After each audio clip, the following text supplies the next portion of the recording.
Fala galera, bem-vindos ao nosso espaço para mergulhar no universo da tecnologia. Aqui vamos explorar programação, design, análise de sistemas e muito mais, sempre de forma prática e descontraída. Seja você iniciante ou experiente, tem sempre algo novo para impulsionar seu crescimento. Então bora aprender e se divertir juntos?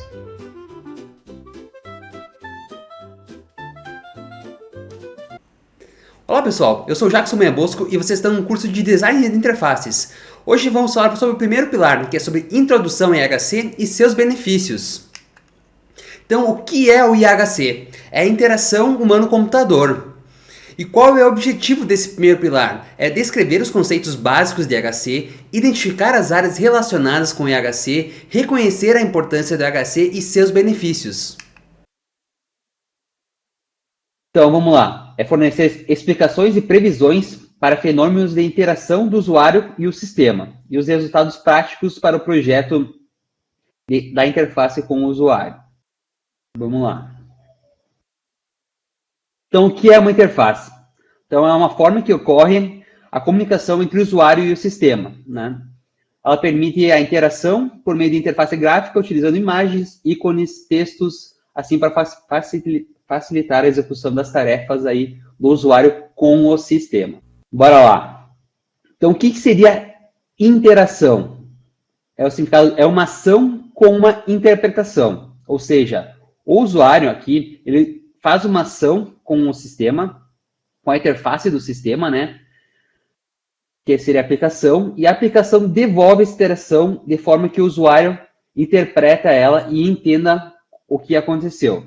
Ou seja, ele faz a ação e o sistema devolve uma interpretação para que ele consiga entender. Vamos lá. A percepção e a ação do usuário.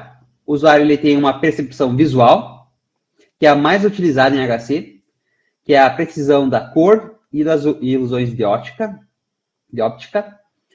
Percepção auditiva, normalmente como informação auxiliar ao feedback de alertas. A percepção tátil, normalmente ela é utilizada como feedback em jogos. Olfato ou paladar, que é menos utilizados e populares, e já existem mecanismos que emitem cheiro digital. Tá? Aqui tem o desenho das percepções aí do usuário. Aqui a gente vai contar um pouco da história, da evolução das interfaces. Começando em 1950, onde a interface de hardware para os especialistas com diversos botões de interação. Devido à alta complexividade, a utilização apenas para operações de cálculos e montagem de circuitos, ou seja, era mais a parte de hardware, nem tinha parte de software aí, a interação. Em 1960, teve uma interface para programação em COBOL e Fortran, ou seja, foram as primeiras linguagens de programação aí já com interface, ou seja, empregava cálculos sofisticados e atividades empresariais. E em 1970 a 1980 foram criadas interfaces de terminais, ou seja, linguagens de comando. O início da interpretação entre as máquinas e usuários, com a introdução de elementos visuais.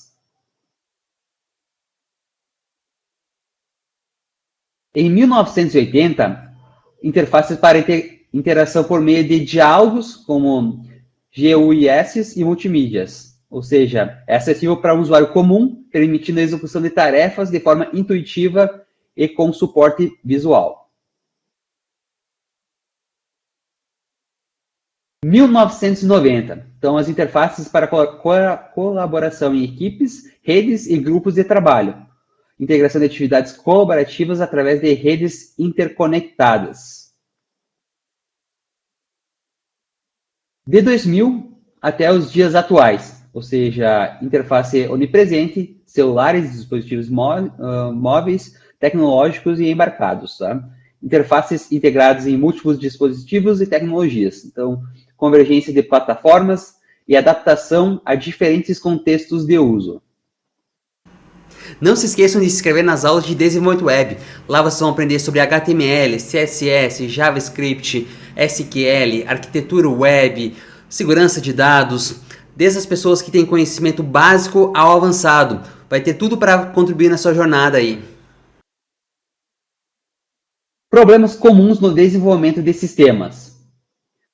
Seria foco no sistema ou no usuário. Desprezo dos desenvolvedores pela interface. Base teórica dos desenvolvedores fraca ou inexistentes. Desenvolvedores desconhecem os princípios do IHC. Imediatismo no desenvolvimento.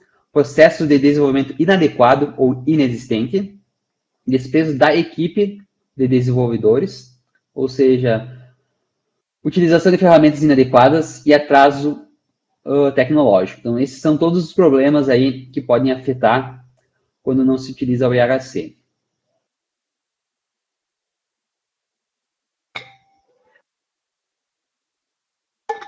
Então, a causa dos problemas citados anteriormente faz parte da usabilidade do sistema não avaliada.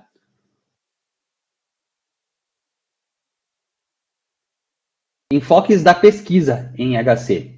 Então, o projeto e desenvolvimento de software e hardware estuda da capacidade e limitação física e cognitiva dos usuários, instrumentação teórica e prática para o projeto e desenvolvimento de sistemas interativos, modelo de interfaces e de processos de interação humano-computador, análise do domínio e de aspectos sociais e organizacionais.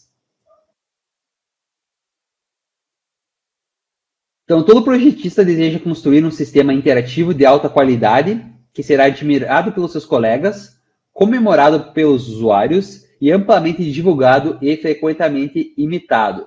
Tá? Essa frase foi pelo Schneiderman em 2010.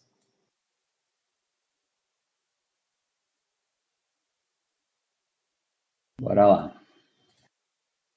Trabalhos criados em decorrência do uso de IHC. O próprio web designer, então que ele é um profissional responsável pelo design de interfaces web. Então ele cria layouts intuitivos e visualmente atrativos que proporcionam uma experiência agradável e eficiente ao usuário.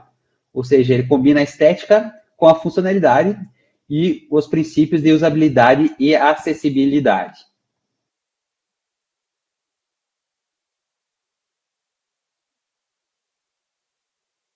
Arquiteto de informação. Então, esse profissional ele organiza a estrutura de informações de forma lógica e acessível, facilitando a navegação aí e compreensão do conteúdo em sistemas e interfaces. Então, ele garante aí que o usuário encontre a procura de maneira intuitiva e eficiente.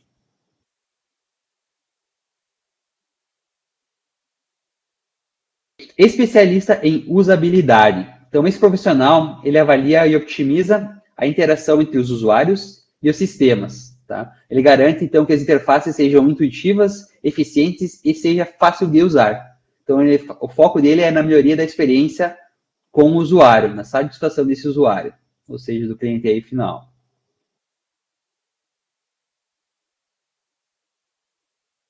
O tester, o testador e o avaliador. Então, é um profissional que verifica a eficácia e a qualidade das interfaces desse sistema. Ou seja, ele identifica problemas de usabilidade e sugere melhorias para assegurar que a experiência seja satisfatória e alinhada com as necessidades do usuário. Chegamos ao final da primeira aula. Se você gostou, curta, compartilhe o vídeo e vamos fazer crescer o canal.